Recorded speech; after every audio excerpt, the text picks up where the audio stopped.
Money.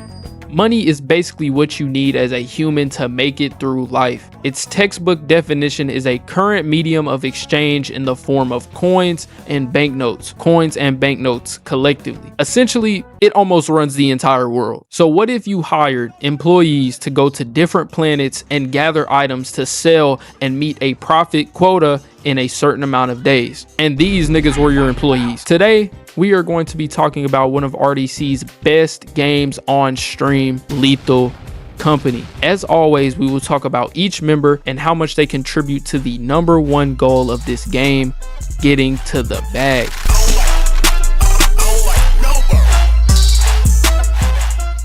Now, obviously, getting to the bag is not the entire game, okay? There's other aspects to this game. And if you're watching this, I'm assuming you already know the rundown of the game. So each member will be talked about and I will rank these main factors.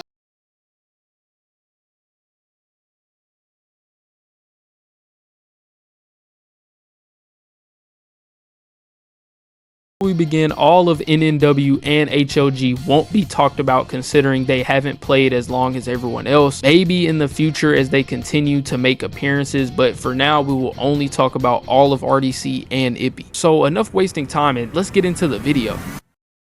So let me just go ahead and get these two out the way. Jon and AF are ranked together, 8 and 7 at the very bottom. I will say AF is better, but every time I've seen AF play this game, he's kind of just there. And Jon, holy shit, Jon, he is a liability to everyone playing. I think sometimes Jon plays with his monitor cut off for fun. Look at this clip and tell me this nigga isn't playing blindfolded.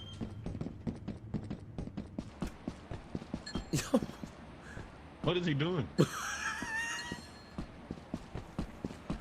What is he doing, bro? This thing is an actual cyborg, bro. What the f is I've never this? seen this. What is this? What?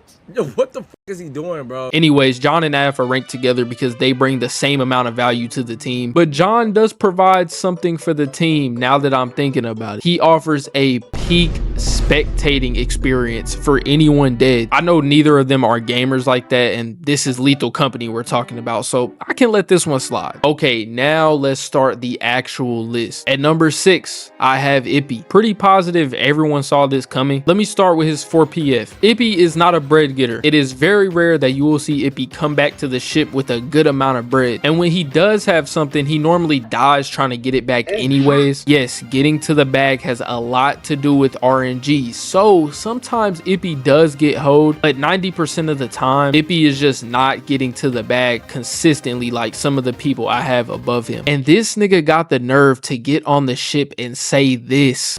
What is this contraption right here, though? Did we get everything? Nigga who is weak. And just all in all, he just be doing shit.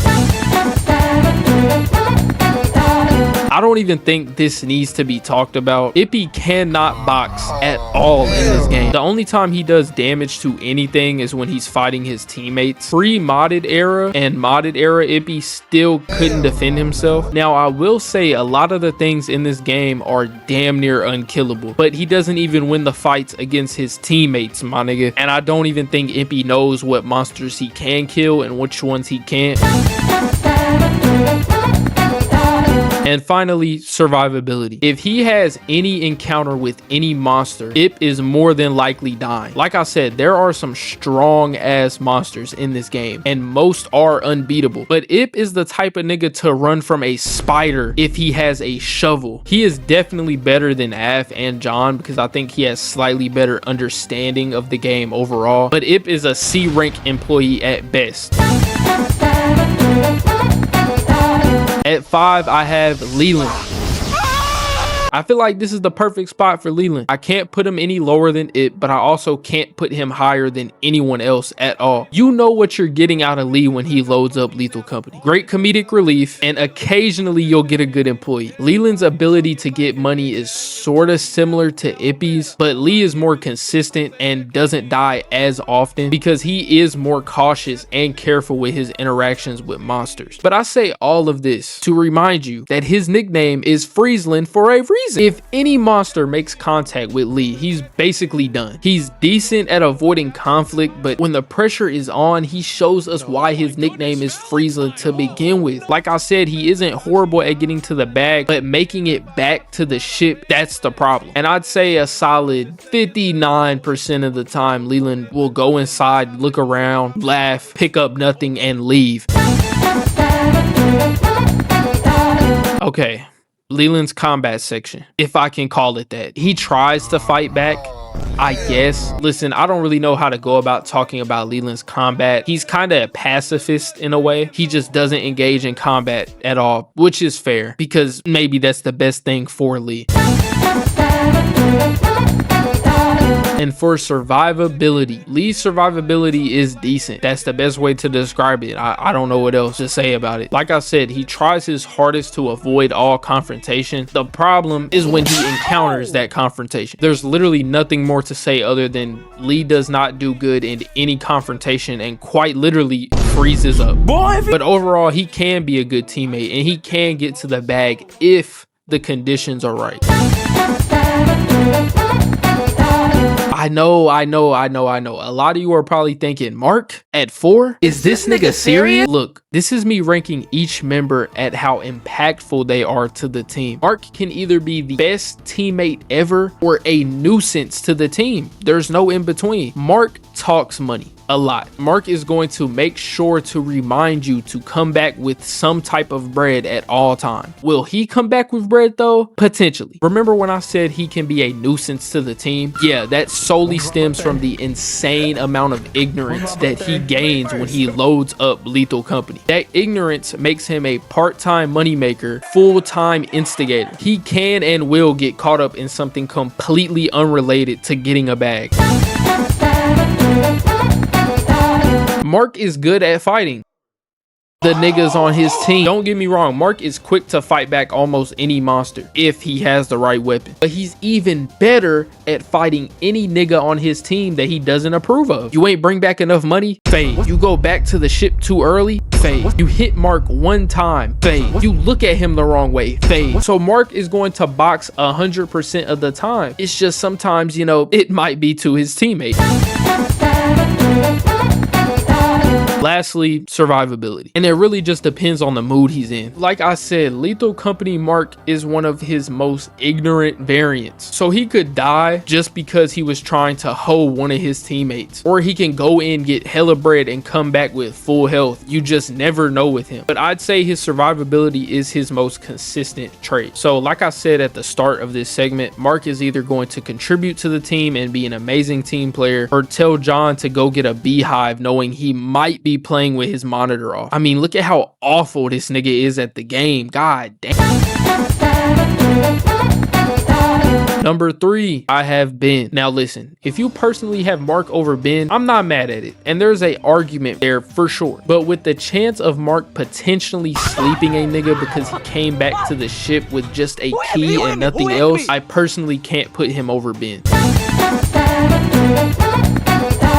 Ben's ability to get money is pretty consistent. I feel like he plays scary a lot of the time. In a way, it helps with him securing the bag and not just dying with it. I can't really say a lot about Ben as far as money making goes. Ben just kind of does his own thing most of the time. He is consistent and I can't complain. Round of applause. I can't really tell with Ben as far as his combat goes, but what I can say is he's the most unlucky player I think I've ever seen touch this game. He will somehow run into the most uncommon monster spawns every single time, and it's rarely just one. He's always getting jumped by multiple monsters. So I feel like I can't give my opinion on his combat because he's always forced to run away from something. Ben has good survivability. He is one of the most consistent employees as far as just making it back alive, and it helps that he mainly moves solo most of the time, just simply off the fact there's a smaller chance to get hoed by one of these niggas. But overall, as long as Ben isn't cursed by RNG, he has good survivability and is a very reliable teammate. Now for the top 2 players in RDC Lethal Company. I feel like this one was pretty obvious. At my 2, I have the big Dill. So yes, that makes my 1 Dez. And I think that comes to no surprise. I feel like it should be unanimous. Let's start with Dill. So Dylan being one of the better general gamers in RDC, it comes to no surprise for me that he is good at collecting items in a game. Dylan gets to the bag consistently. The only way he's not getting money for the team is when he's intentionally trying to hoe someone, or if he's fantasizing about Mark Phillips. I feel like Dylan fights the most out of everyone. If he has a weapon, he is 100% going to put it to use. That nigga just be swinging on anything. So all in all, there's not a lot to say about his combat except for it's good.